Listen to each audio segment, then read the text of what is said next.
Meus irmãos, paz e graça, que a paz do nosso Senhor esteja conosco.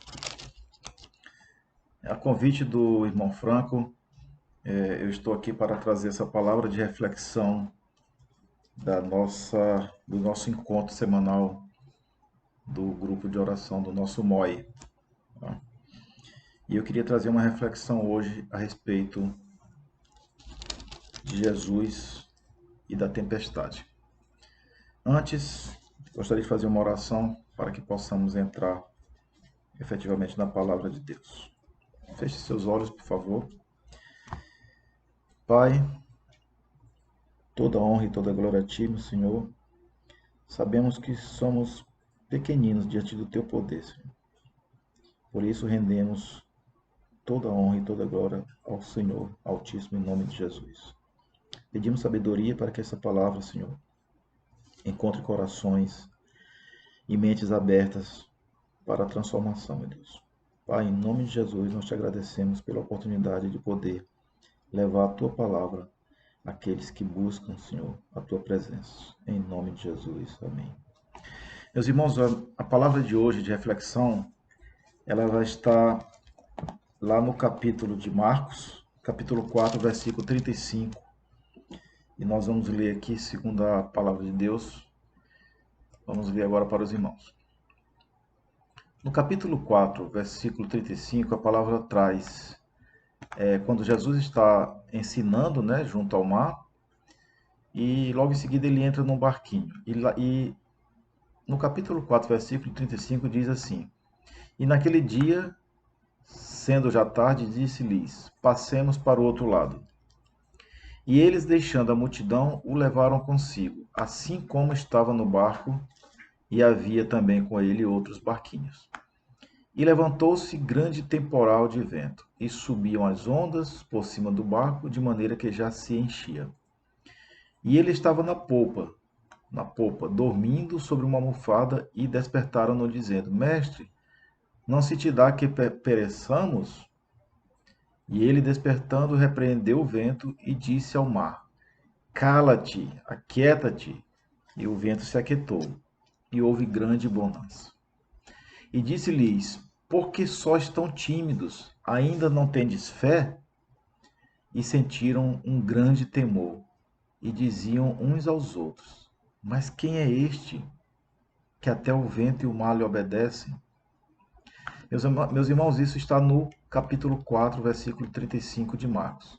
Só que antes de seguir na palavra, eu gostaria de também que vocês refletissem no capítulo 5 de Marcos, que diz assim: E chegaram ao outro lado do mar, a província dos Gadarenos.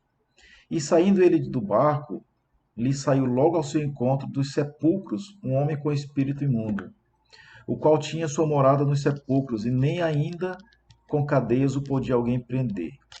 Porque, tendo sido muitas vezes preso com grilhões e cadeias, as cadeias foram por ele feitas em pedaços, e os grilhões em migalhas, e ninguém o podia amansar.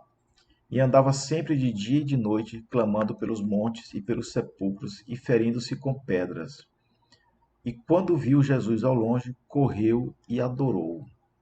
E clamando com grande voz, disse: Que tenho eu contigo, Jesus, Filho do Deus Altíssimo? Conjuro-te por Deus que não me atormentes.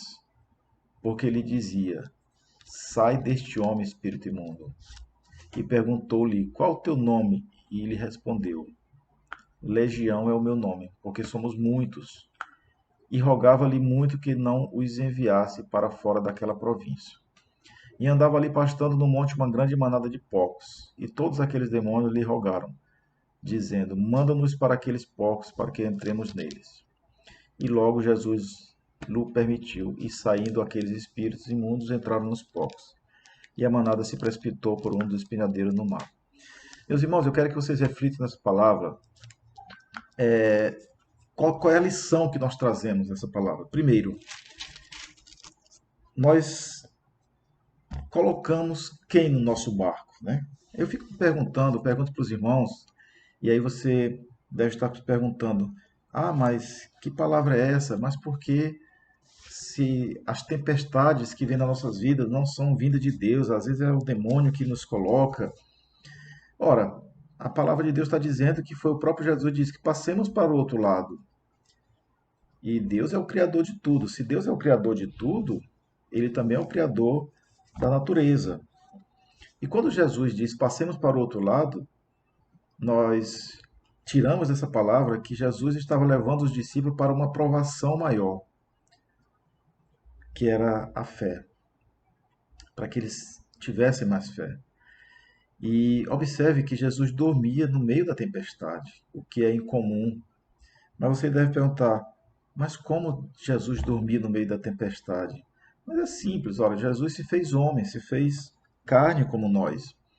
E como ele tinha uma vida exaustiva de pregações e de andanças, ele também cansava. É compreensível que pensemos assim, conjecturemos assim. E aí, meus irmãos, a gente traz essa lição vários pontos. Primeiro, todos nós passamos por tempestade em nossas vidas. A tempestade, ela existe. Nós vamos passar por ela. A diferença é quem tu está colocando no teu barco. Quem você vai clamar na hora da tempestade? E aí a gente vê que os discípulos andavam com Jesus. E mesmo assim, no meio da tempestade, em momento algum, eles lembraram que eles estavam com Jesus. Somente depois que já estavam prestes a morrer, eles clamaram: Senhor, não te incomoda que pereçamos? E aí Jesus chegou e deu uma ordem: aquieta-te, acalma-te. E eles ficaram se perguntando: quem é este que até o vento e o mar lhe obedecem? Então veja só, nós podemos tirar lições. Nós podemos tirar lições da tempestade. Primeira lição, né? Eu creio que a tempestade, ela vem para nos preparar. Primeiro, ela vem para nos preparar para a verdadeira batalha. É só você imaginar o seguinte: quando você passa por uma tempestade, você sai mais fortalecido dela. E de repente você enfrenta uma situação mais difícil, mas você já está preparado. Você já passou por algo difícil, por aquela tempestade. Lembrando que tanto no deserto quanto na tempestade, nós não seremos desamparados. Deus estará conosco. Você tem que clamar por Ele, tem que pedir o seu auxílio. E a tempestade, ela vem na vida de todo mundo. Observe que os discípulos de Jesus estavam no barco, mas outros barcos o seguiam também. Outras pessoas o seguiam. E aí Jesus disse: vamos para o outro lado. Ora, o Mar da Galileia tem cerca de 14 quilômetros de extensão de uma margem à outra. E quando a gente vê 14 quilômetros, dá para imaginar que a distância que eles estavam, eles iriam morrer. Mas Jesus disse: vamos para o outro lado. E aí você vê, por exemplo, que no meio da tempestade, os discípulos dizem: vamos morrer, vamos morrer. Alguns caíram na água e a onda vinha muito forte em cima dos barcos e já estava enchendo os barcos. E nós podemos tirar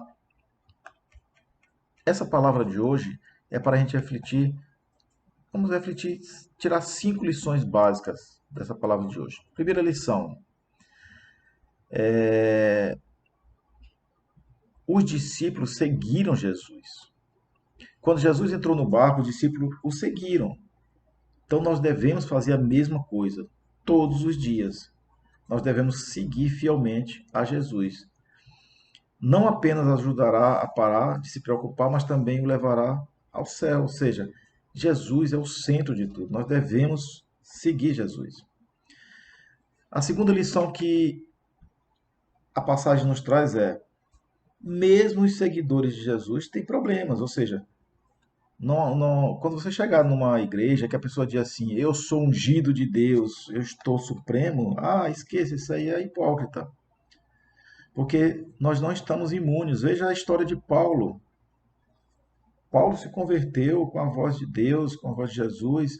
Paulo se transformou por completo, mas Paulo vivia na tempestade por causa da palavra de Deus. Paulo vivia atravessando tempestades. Então, só porque somos seguidores de Jesus não significa que não teremos tempestade em nossas vidas. Por outro lado, seguir Jesus, nós teremos paz, mesmo no meio das tempestades. Se nós estivermos com Jesus no coração, nenhuma tempestade nos abalará. Na terceira lição que nós encontramos nessa passagem é que não entre em pânico se Deus estiver em silêncio, se Jesus estiver em silêncio. Ora, por que Jesus dormia no meio da tempestade, né? Parecia que tudo ia perecer, mas ele não os abandonou. Ele deu ordens e disse: acalma-te, vento, acalma-te, mar. E ele acalmou a tempestade. Então, creia que mesmo no meio da tempestade, Deus está agindo. Ele não perecerá. E ainda assim, nós devemos crer que o poder de Deus é soberano até da natureza. Por isso que Elias disse que se fizesse seca durante 3 anos, e se fez. Disse chova e choveu. Por isso que nós temos exemplo de Jesus na fornalha com os 3, Sadraque, Mesaque e Abednego, e eles sobreviveram. Jesus mandou seu anjo à cova dos leões e Daniel ficou intacto. E a lição número 4 que nós tiramos dessa passagem, clame por ajuda.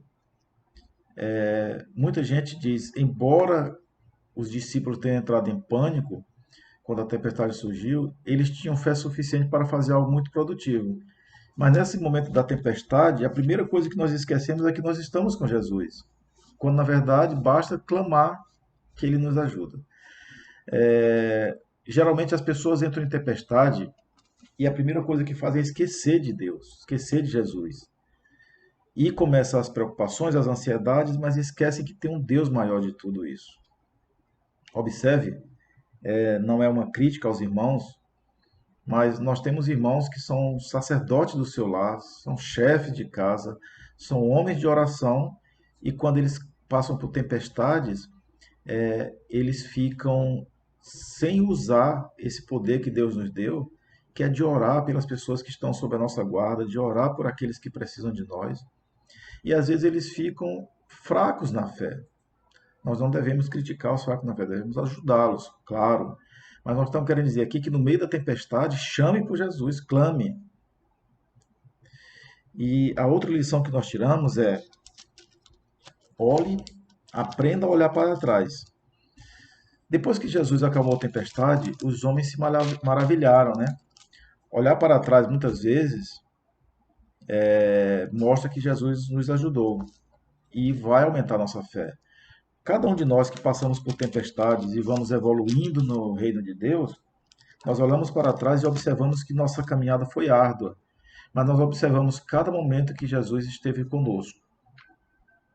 Tenho testemunho assim, vocês têm, nós temos testemunho de momentos que passamos que, mesmo nós sendo ímpios, pecadores, Jesus nos protegeu, porque tinha algo maior para a nossa vida. E aqui nessa passagem nós podemos tirar a lição do que era maior para a nossa vida. Observe que quando eu digo que Jesus disse, vamos para a outra margem, o que nós encontramos na outra margem? Nós chegamos encontramos o homem que estava endemoniado, o gadareno.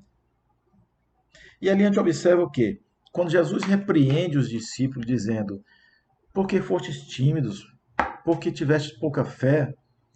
É porque do outro lado teria um desafio muito maior do que a tempestade. Imaginem, pessoal, eu estou atravessando uma tempestade e parece que vou morrer. Mal piso em terra firme, vem um louco endemoniado, cheio de correntes quebradas, que é um desafio maior, espiritual. A tempestade era um desafio material. Ali eles iam morrer afogados, iam morrer porque o barco ia perecer, mas o que eles encontraram na frente era espiritual. E Jesus diz, porque tiveste pouca fé. E quando eles chegam do outro lado, eles encontram o gadareno. E ali a gente vê o poder de Deus. Aí eu posso te levar à reflexão de um desafio. Um desafio maior de fé. Se a tempestade está passando na tua vida, imagine que após a tempestade vem a bonança. Mas você vai sair mais fortalecido, por quê? Porque depois da tempestade, depois da bonança, tem algo maior para você enfrentar. E você estará preparado para enfrentar esse algo maior, porque você já enfrentou a tempestade e Deus estava contigo. E aí eu quero deixar aqui uma reflexão para você. Quem você coloca no seu barco? Quem é digno de andar contigo no teu barco? A minha sugestão é, se você colocar no seu barco alguém que não tenha o poder de acalmar a tempestade, alguém que não seja filho do Deus Altíssimo, alguém que não seja Jesus Cristo, então eu te aconselho, te arrepende-te e venha para Jesus, que é o nosso Salvador e que é o único que pode te levar para o outro lado da margem. É o único que pode acalmar a tempestade da tua vida. E se você crê nisso, Deus está contigo. Amém? Paz e graça a todos.